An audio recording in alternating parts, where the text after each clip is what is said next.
Thanks very much. Firstly, obviously we're delighted to be sponsoring the event today as Coca-Cola. I think we've followed this series very closely and have been lucky enough to attend some of the previous ones. I think at the end you'll obviously be able to sample some of our fantastic products. I'm delighted as well there's going to be other products. I'm hoping Andy may have chipped in with the alcohol as well, but it's true business-to-business partnerships there, I think. But what I want to focus on here is really the other end of the chain, which is the distribution side. And I think, particularly for a company like Coca-Cola, this is particularly relevant.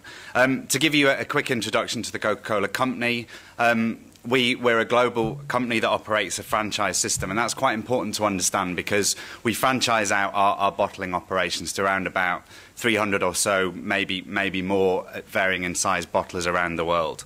But within what we describe as the Coca-Cola system, which includes the bottlers, there's around about 1 million people working within that system globally in around about 200 countries and territories. So we're kind of everywhere, and I think that's why many of you will have seen Coke wherever you've been, and why distribution, I think, very much comes to mind for many people looking at the outside at the Coca-Cola business, in that you can very often get a Coca-Cola product pretty much wherever you go, however remotely. And so obviously externally there's been a lot of pressure and dialogue we've had. Not least, many of you may have seen recently the Cola Life campaign, and I know that Simon's here and many others who are very much focused on what a lot of other people have talked about over the years, which is how could we or should we be using our distribution system for wider social benefit, and I will touch on that. But I think the key thing that drives us now as Coca-Cola, as a US-based company that perhaps, I think it's fair to say, has not got everything right throughout its 100+ years, and has had some significant challenges in how we do business in particular geographies. And I think very much having been brand focused in our outward communication rather than necessarily always being particularly good at the levels of dialogues we have in terms of stakeholders, that huge generic term, both at a local, regional and global level. So a lot of what I'm going to talk about is really a result of many years of external campaigns on us, but also an understanding within the business that if we're going to grow our business, our reputation needs to remain intact. An understanding of this idea that I think was referenced by both David and Andy, that our business is only as sustainable as the communities in which we operate, and they are everywhere in the world. So as a consumer goods company, we need sustainable communities that are healthy, that are economically active, that are able to work for us, that want to buy our product. So it's within the core business, if you like, to make sure that our reputation is intact and also that we are adapting to where we are. And I think this fits in more broadly, as has this whole series, in this increasing shift in the debate about what was always referred to as corporate social responsibility, and I think now is increasingly known as sustainability. But language aside, I think this is starting to understand really that a business does have a key role, not just to play in mitigating against environmental damage to the planet, but engaging positively in that, but also importantly what we're here to discuss in more detail here, onto the development agenda in terms of creating opportunity and creating opportunities for people to get out of poverty. So I think, to quote Jane Kennedy from the Kennedy School at Harvard, this really sums it up. I think those of us who've been involved in the CSR debate, and particularly I think for US-based companies, saw CSR as something else we do, where we generously donate money to community investment projects. And I think that's very, very important, but I think it missed the point in terms of what core business could and should be doing every day. So I think what the other speakers have touched upon is enshrining that into the core of the business. But also importantly, as Jane Nelson talks about, is also understanding it, understanding the core business models that contribute to development and the business, and actually rigorously evaluating them and reporting on them. So I want to talk to you today about what are known as MDCs, and that's not a Zimbabwean political party. When we refer to that, we mean manual distribution centres. But to set it in context, really, of how I guess we've engaged more in the development debate and how we've looked at this specific area was really going back to when we properly focused in on this, was to Gordon Brown's business call to action, which many of you will know was made shortly after he became Prime Minister back 2 years ago. and really saying that halfway through the progress towards the Millennium Development Goals, they were pretty much all going to be missed, bar maybe one or two, and that really business needed to be engaged and to engage in a meaningful way.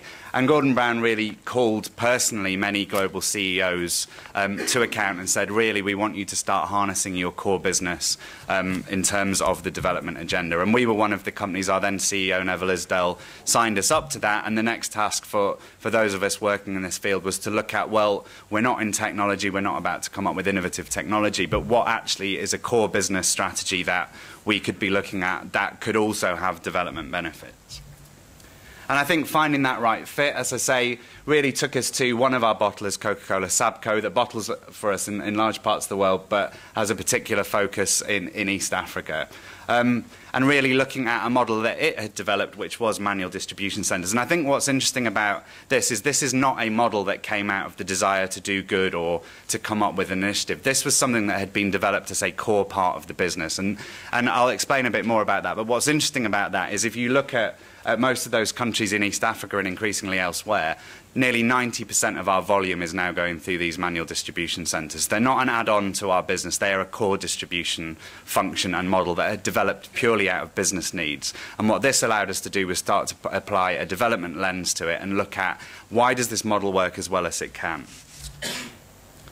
As I've said, it presents a unique opportunity, and just to summarise, many of you who travel will have seen these, but essentially this was moving away from the traditional mechanised form of delivery, particularly to start with in high-density urban areas around places like Nairobi, Dar es Salaam, etc., where, as again, many of you who travel will know, a lot of the outlets we're talking about are very small, very informal retail outlets, from someone with a cool box by the side of the road to a shack to a small corner shop. And really it wasn't effective from a business perspective to be trying to, and obviously from an environmental and other perspective, but to be trying to get large trucks into those. And certainly from a service level perspective, we just couldn't deliver the one or two cases that they needed to sustain their own business.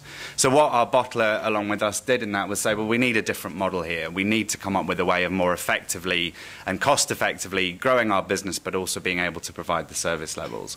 And they are what we refer to as manual distribution centres. They vary in what they look like, they vary in size, but typically they will be a locally based nodal point within a community, typically 2 kilometres or so in diameter, with maybe up to 200 retail outlets within that 2-kilometre radius. And they effectively have the franchise for delivering our products within that area. So that's what they are, but importantly, and where I'll go on to explore, is these are not owned by the bottler and they're not owned by us as the company. These are effectively entrepreneurial business opportunities that local people can take up with the support from the bottler. So we already, going into, when we looked at this and signed up to the business call to action, were clear that this was a successful model. The more we looked, we realised it neither was it exclusive to Sabco and that it existed in various guises with other bottlers in other geographies. But this is where it had started, and this is where we wanted to focus. Because I think the key, like everything that's been talked about by Andy and Dave and everyone else, is actually what we're talking about here is scalability and replicability. So how do we take successful business models and scale them globally and understand their development impacts at the same time? So by looking at these under the business call to action, we were able to really to look at what the opportunities are. Obviously, the wide-ranging impact of the system, the multiplier effect that we have. So a manual distribution centre will have an owner who may employ up to 10 individual people, many of whom who haven't worked before. And we knew at the start when we signed the business call to action, we had around in East Africa 2,000 of these businesses, around about 2,000 employing around 8,000 people. So they wouldn't count in our head count or within our system. These are other opportunities. And then if you look beyond that, obviously they're supporting jobs within the retail side. But also to start to look at how do we maximise the socio-economic and development benefits of this concept. Importantly, without messing with the fact that it's a successful business model, because that's actually not something we're going to support, but equally is not in anyone's interest. If we mess with it so much, it will actually collapse and not serve its original purpose. So I think when we looked at this, we're clear that we wanted to understand the system, we wanted to test out various things, but the core benefit for us and from a development perspective was in terms of the job creation and wealth creation that it was doing. So the commitment we made to the business call to action was essentially within the our business people and finance people like to have ranges, but essentially if you look at those ranges, what we're aiming to do is to try and double the amount of those businesses in East Africa by 2010 in terms of the number of MDCs, the number of jobs and the amount of revenue that was done. So that was our commitment in terms of the business call to action, the core business activity, creating jobs and entrepreneurial activity. But beyond that, we wanted to understand how could we enhance both the business perspective and the development perspective. And that's where we engaged the Kennedy School at Harvard and the International Finance Corporation to actually do some on-the-ground research into why and how this model works as well as it does.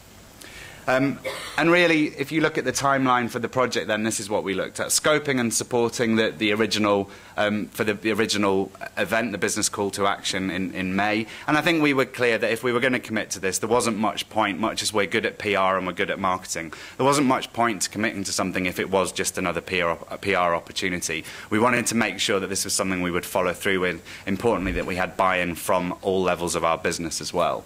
And then into phase 2, which was the core research and communication. So, and importantly for us, involving stakeholders in the development community. And that meant getting 20 or so of them together in Dar es Salaam in November, both global NGOs and development experts, people from DFID, and very importantly, local community organisations. And where we're looking to move into now is really on the back of the research is a learning laboratory phase, further engagement and building the best practice model. And key for us in the final phase is really having a toolkit that we can then roll out, not just in Tanzania or in Ethiopia, but globally, that all bottlers can say, from a business perspective, if mechanised distribution is not working, here's what will work from a business perspective, but also importantly, here's what will work from a development perspective as well.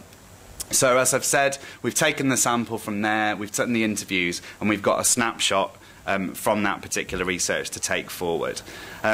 Obviously, there's detail there in how we did it, but I've explained in terms of understanding the mechanics was key. And I think what's most interesting to us is really what some of the key data points were for us out of that initial piece of research.